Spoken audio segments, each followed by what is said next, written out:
My guest today at the top of the hill is Blake Ortiz-Goldberg, better known by his stage name Blaketheman1000. He dropped 2 fantastic EPs at the end of last year, and earlier this month, he released his debut full-length album, City of Careless Angels. I'm excited to have him on to talk about it today. Ladies and gentlemen, Blaketheman1000.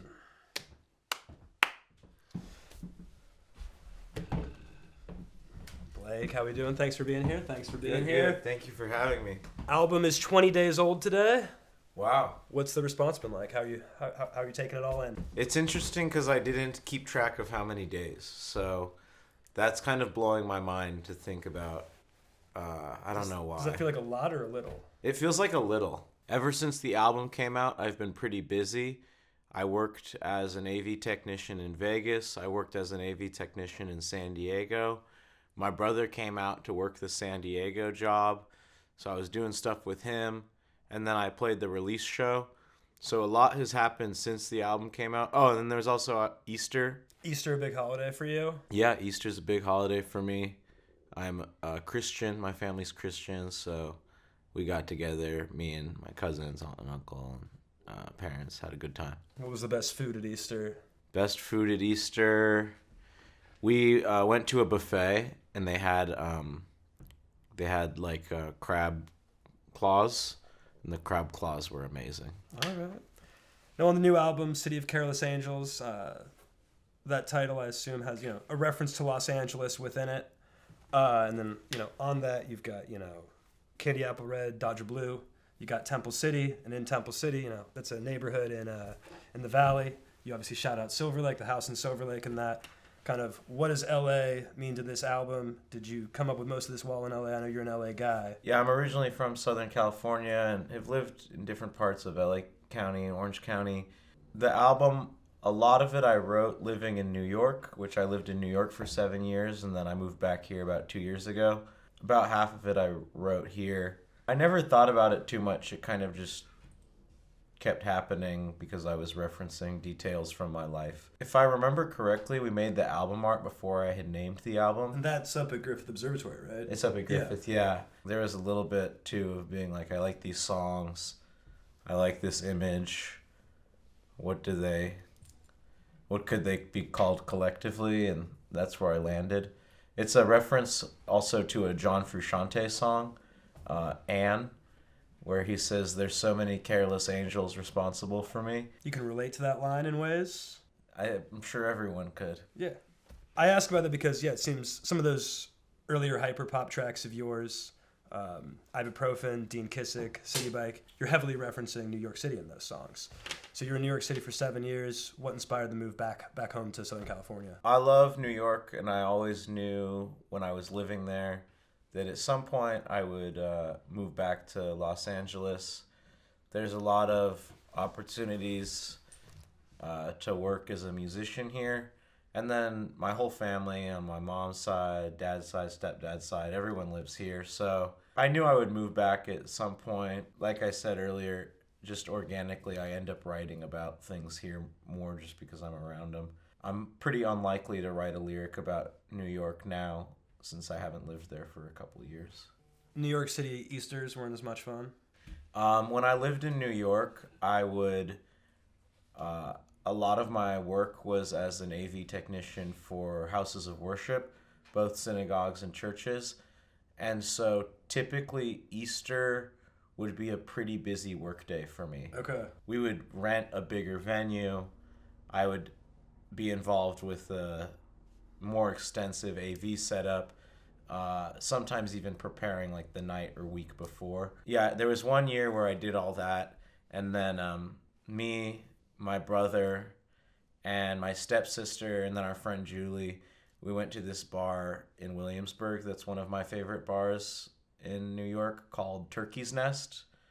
Have you spent time in New York or no? I've spent some time in Williamsburg, yeah. We got really drunk after me working for so long at Easter, and then I didn't have work Monday, but Julie, Devin, and my stepsister Brooke, they all had work, and all 3 of them called out the next day because we went too hard. But Turkey's Nest is funny because I had first heard of it because it's across the street from McCarran Park, and if you walk around McCarran Park, you'll notice everyone has the same margaritas and paper. Well, everyone has the same paper cup, and you're like, "What's this paper cup from?"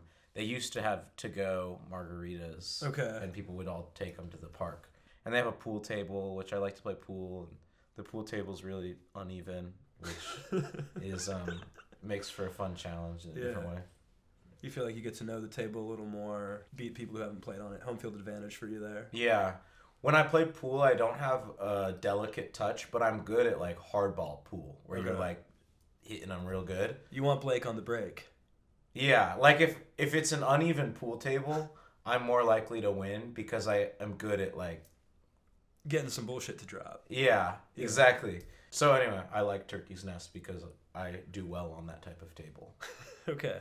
Have you found any good crappy pool tables in Los Angeles? I drink way less in Los Angeles, so I play a lot less pool. Okay. I was at your album release show at Oblivion in Highland Park the other day. Awesome show. Never been to that venue before. Very cool stuff. You have a good time? Oh yeah, I had a great time. It's a good place. Yeah. You asked the crowd during that show, are we still fucking with hyperpop? And your album kind of goes in a new direction for you. It's really not as hyperpop as those big singles were for you. Are you still fucking with hyperpop? Yeah, definitely. Yeah. When I was making mostly hyperpop music, I was listening to a certain blend of things where the source materials would not necessarily be identified as hyperpop. And I think that I'm still pretty into all those same things. I've just been articulating them differently in the stuff that I'm making. Another reason I've moved away from hyperpop is I've become a better singer. So as I've gotten better at singing, I'm more interested in organic vocal production. Whereas when I was younger, I wasn't as confident of a singer. And so it was very appealing to me to make music where a higher level of vocal manipulation was part of the sound. Yeah, you sounded great at Oblivion. Thank you. How have you become a better singer? I just sing a lot. Okay, just putting in the reps, 10,000 hours type shit. Yeah. Okay. At the show, you had some banter with some fans from Toronto, and you were shouting out an Italian bakery, Tre Marie. Is that what it is? Very funny to just be getting random shout outs to this Italian bakery. What are some other places you would shout out? That doesn't have to be in Toronto, you know. No, this is a great question. What spots are you shouting out? I love to travel as a musician and as an AV technician and as a citizen of the world. And I've accumulated a pretty good list of hole-in-the-wall favorites. In Las Vegas, my favorite place is called Tacos Dos Carnales. Incredible tacos árabes there. In Philly, I really like Pho 75. You can imagine it's a pho restaurant. Yeah, it's very good. In Toronto, of course, there's Tre Marie. Those are the three that come to mind, where if I'm in that city, it's highest level priority that I hit my spot. Nice. What's the most random city that being an AV tech has taken you to? Big corporate events don't happen in super random cities. Okay. I think the most random thing is just that I've spent so much time in Vegas where I don't live. Yeah. Because they're just doing mad conferences there, right? Yeah, I've probably gone to Vegas at least 10 times in the last year. I went this month. I'm going in a week and a half. So I'm in Vegas all the time. You know, I got a crew of friends that I hang out with out there. I have a bunch of restaurants that I like to hit when I'm out there. I even have a park that I like to go if I've got some time off, or some short road trips that I've been on when I have a day off and I want to explore the vicinity. So I would have never expected that I would spend so much time in Vegas, but I've been very grateful for my Vegas experiences via my work as an AV technician. Yeah. And you're doing that now as a guy who's not really drinking. You're enjoying Vegas without partying. You've got, on that one of those EPs that you dropped last year, It Could Be Nice, you've got a song like Sober People. I quit drinking. I'm totally sober. What's your relationship with sobriety? I'm kind of lightly sober, like. Not trying to do any stolen valor. No. Occasionally Yeah, I'm not a. Yeah. I'm not a sober stolen valor. When I was younger, I lived in New York. I did a lot of partying, and when I look back at those years, I wish I had more focus on my work. And for me now, I have arrived at a place where I'm really focused on my work, and I see the way my work gets deprioritized when I'm partying too much. And so, especially if I'm home in LA, I don't drink at all. Maybe on a vacation I'll have some drinks, but I'm really grind set, and alcohol isn't helpful for my main priorities in my life. When did that switch flip? Last year when my frontal lobe developed. Okay. Yeah. So you're like 26? No, I'm 30. You're 30? Okay. Still younger. Okay. I felt late development of the I frontal felt lobe. it develop last year, and then I was like, I don't need to be drinking. Yeah. I gotta focus on my music and my AV technician lifestyle. Yeah. On that same EP I was referring to, It Could Be Nice, you've got a great cover of No Other One off of Pinkerton. You also dropped a cover of Coldplay's The Scientist last year. I think those are both really awesome covers. They don't sound a ton like the original, but I think they both capture a lot of what the original's going for. I mean, especially in your cover of The Scientist, I can feel the yearning in that. It's really awesome. What led you to choosing those songs to cover? And Weezer, Coldplay, is that stuff Blake was growing up on? Definitely. I love Weezer. I love Coldplay. The Scientist, me and my roommate Isaac, he would play it on guitar and I'd sing it in the living room, just kind of for fun because we liked that song. And then one day I was like, we should record it. And then I ended up producing it. And then I just had that like on my computer for at least a couple of years. And then one of my friends was like, she sent me the demo that I had sent her previously. Shout out Alex Carranza. She was like, Blake, you should release this.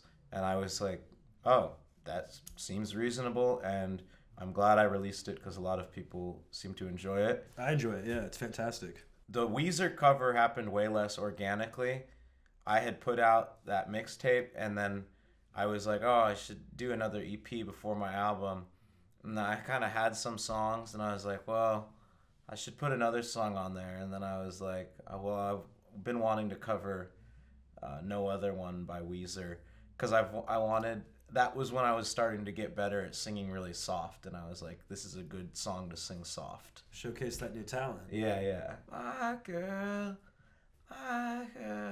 really soft. My girl's a liar. The Scientist cover, that's on For Those With Eyes to See. That's that EP. You've got a song on there called McDonald's that I really like. Thank you. I saw you recently on Instagram were posted about changing your in-and-out order. Seems like you're tapped into fast food. I mean, I don't mean this with any slight. I say this as referring to people like me. You kind of make music for guys that have like a bunch of fast food apps on their phone. Guilty as charged.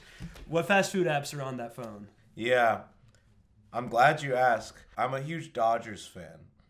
And You're about to drop the Dodgers win, Panda? There's a lot of Dodgers win deals. There's the Dodgers win a home game. You get a Panda tray for $7, which is basically half off. $1 up from last year. $1 up from last year. It was $6 last year. 2 entree tray for $7, still a good deal. If the Dodgers score 6 runs or more, you get 6 McNuggets for free with a minimum $2 purchase. Writing these down. Yeah, you're going to want to write these down. So that works out because you can get an afternoon snack. A coffee at McDonald's is $2. So if you go, you get the coffee, you get the 6 nuggets free. It's like the perfect thing for me at 3 or 4 p.m. The other deal, and this one isn't Dodgers, but if the Angels win, you get free fries. Are those stackable? No. Fuck. McDonald's deals aren't stackable. The other one, maybe the craziest one, is AM PM. If the Dodgers steal a base, next day, Dodger Dog and Coke for free, no purchase necessary. Whoa. Yeah. The other one that they do is if the... Oh my God, this one's so obscure I can't even totally remember it. I think it's the USC Trojans women's volleyball team. If they win at AM PM the next day, free personal pizza and a Coke. Man. No purchase necessary. But the other thing is AMPMs are connected to Arco. Arco's got the cheapest gas in LA. We're already filling up there. Yeah. Yeah, I'm going to go anyway. It's good deals. I'm addicted to caffeine as well. Me too, big time. These aren't bad. They're great. But you're a big Dodgers fan. We were just talking about that before we sat down. Yes, I love the Dodgers. Who were like the players you remember as a kid? What were like the Dodgers teams of your childhood? My like hands down favorite player as a kid was Eric Gagne. Okay, yeah, with the glasses. Yeah, the closer. Yeah. He was a lethal closer. He threw gas.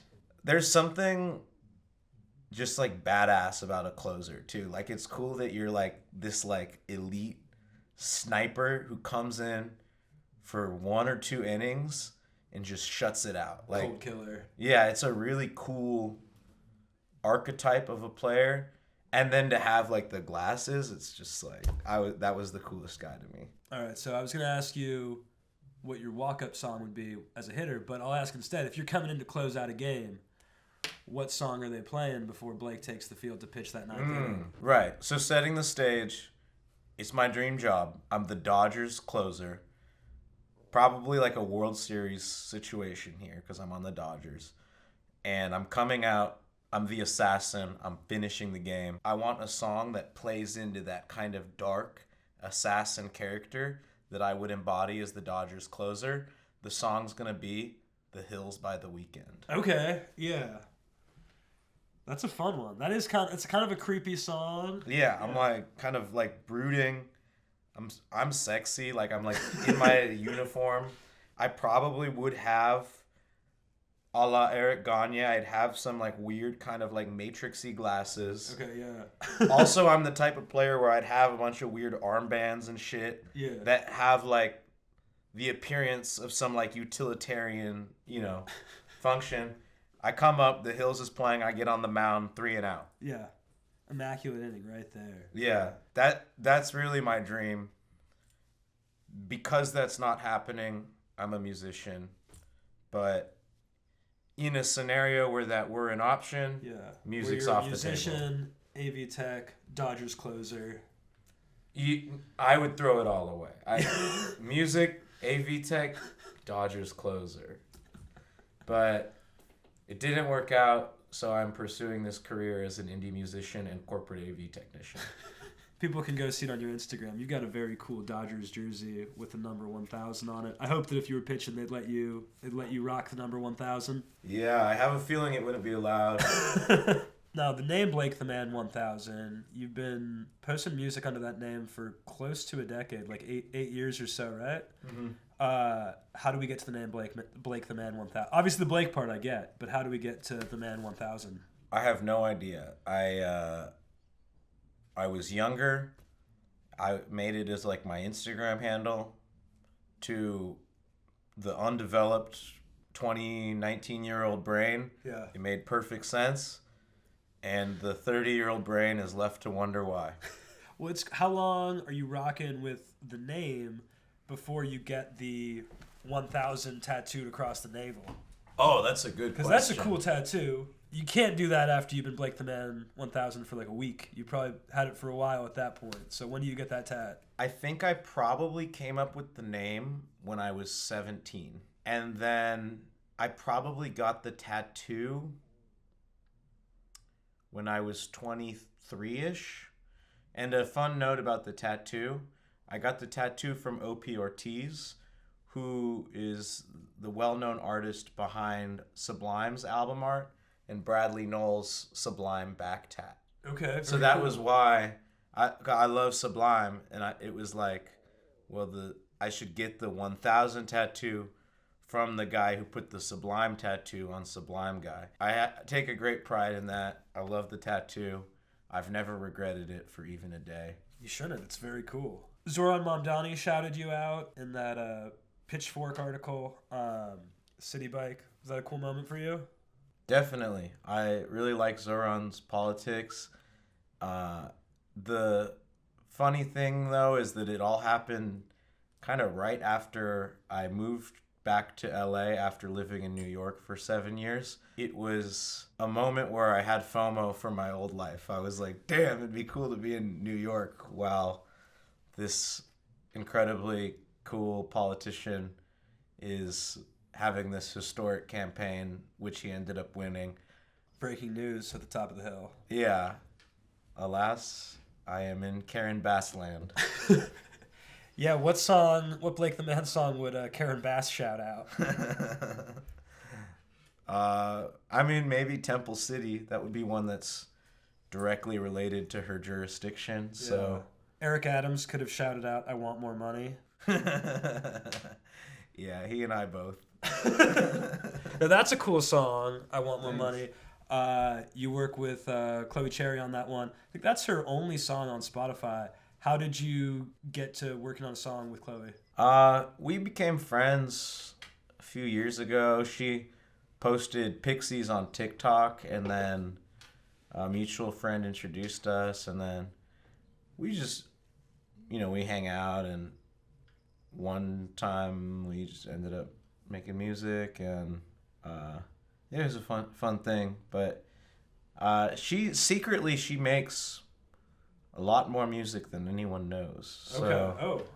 I hope she'll put some more music out. Speaking of music that's not out there yet, you've got a couple albums done, right? I've got a couple albums written, and then I'm in the process of producing one right now, and then when that one's done, I'll produce the other one, like record it and everything. But I have 2 more albums written, and I'm eager to get out as much music as I can, as fast as I can. Yeah. And ibuprofen, you say, drop the songs when I die.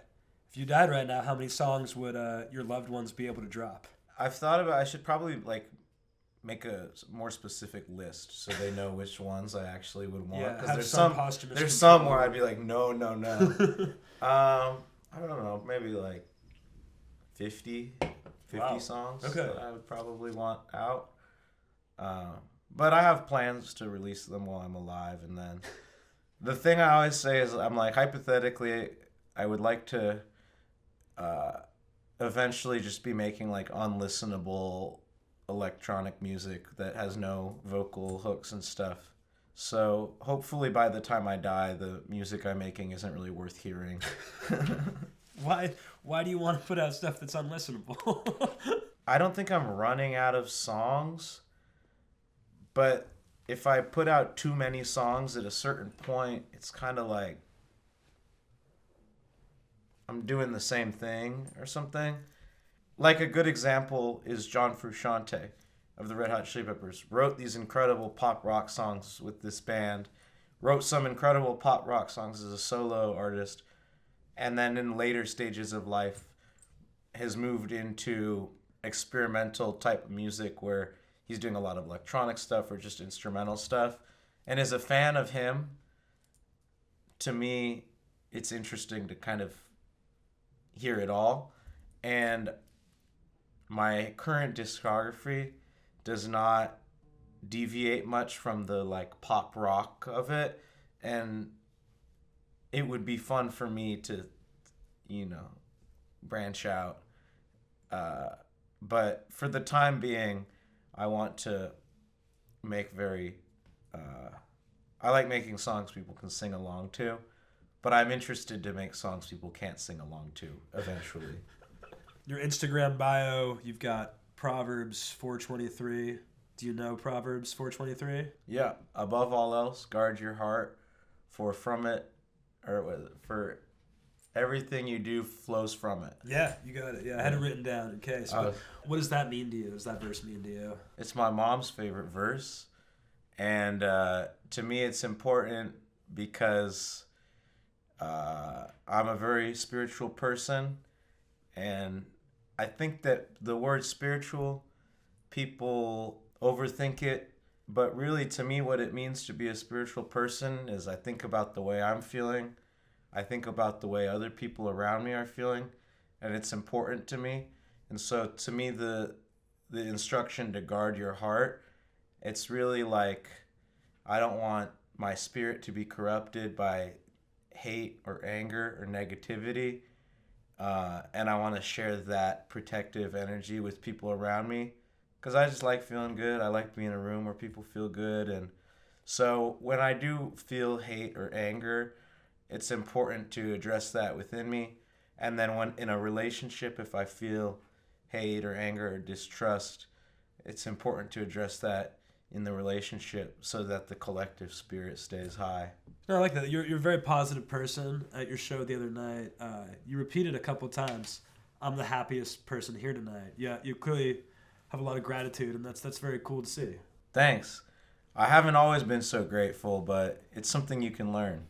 For sure. I mean, I'm feeling it. I'm the happiest guy here in this room right now. I'm geeked to have you here. Dude, that's so cool, and I'm so honored that the attitude I have about my show, you're feeling about your show, and like, I'm sure, someday someone's going to take that from you, and they'll be feeling it when you're a guest on their show. Yeah.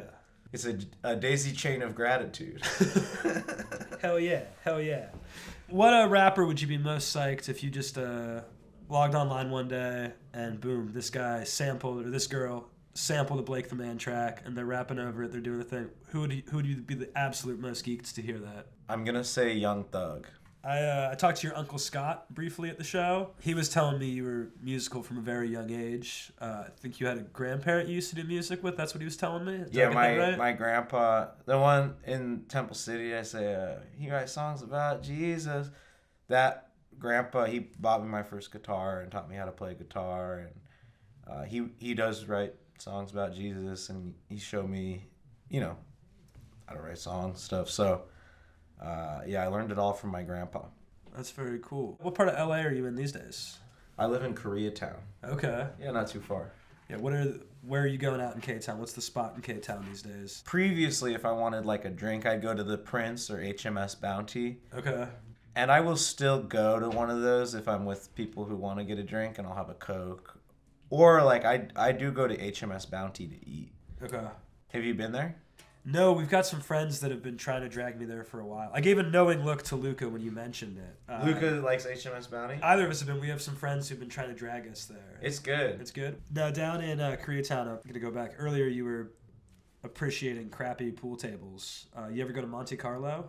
Mm-mm. They've got just a dreadful pool table. I know you're not drinking, but if you're looking to play on a dreadful pool table, check it out. I will say that's the thing. In Koreatown, they have the billiards halls that don't have alcohol. Yeah. Because they're just for like...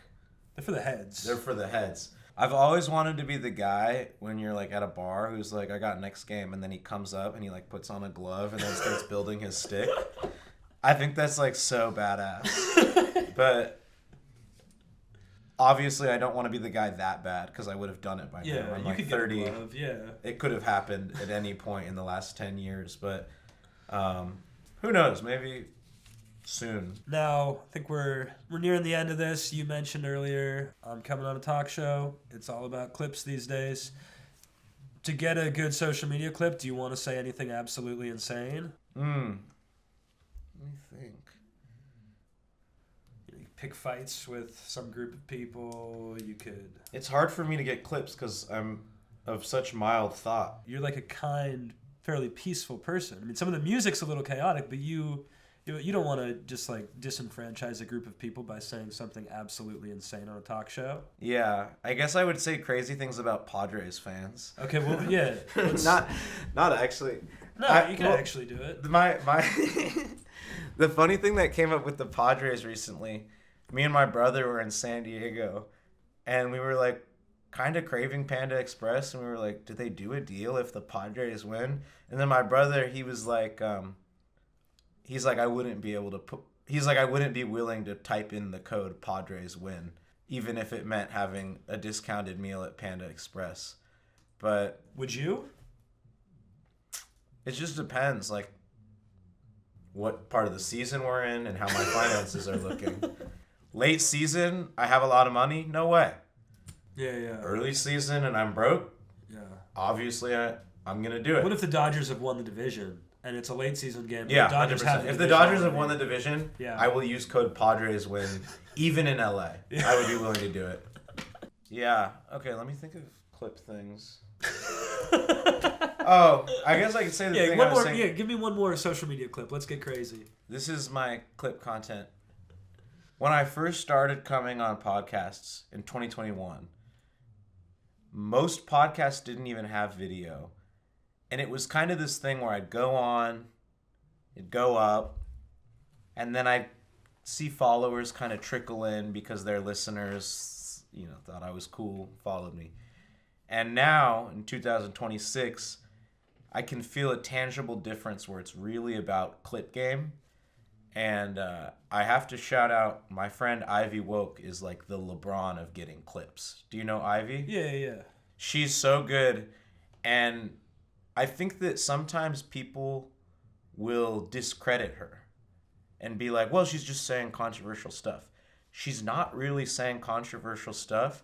She's just so punchy, and she has such a rich way of speaking where every adjective is really good. Every metaphor, her sentences are just so full of interesting ideas that her clips go viral. And it's rarely a hot take. She's always just it's word candy. Yeah. So I'm trying to work on being a better... Well, then she's got that big boxy nicotine vape to hit too. That probably helped. The you vape, look cool. Maybe I need a prop. I'm I'm doing this a lot. I don't know what my prop would be. You want a prop? Yeah. Give this guy a prop. Key to good clips is good props. Ivy's got the vape. I'm Blake with the beach ball. The new album, City of Careless Angels. Stream it wherever you stream music. It's fantastic. Thank you. Blake, thank you so much for being my guest today. Thank you for having me on. All right. Blaketheman1000.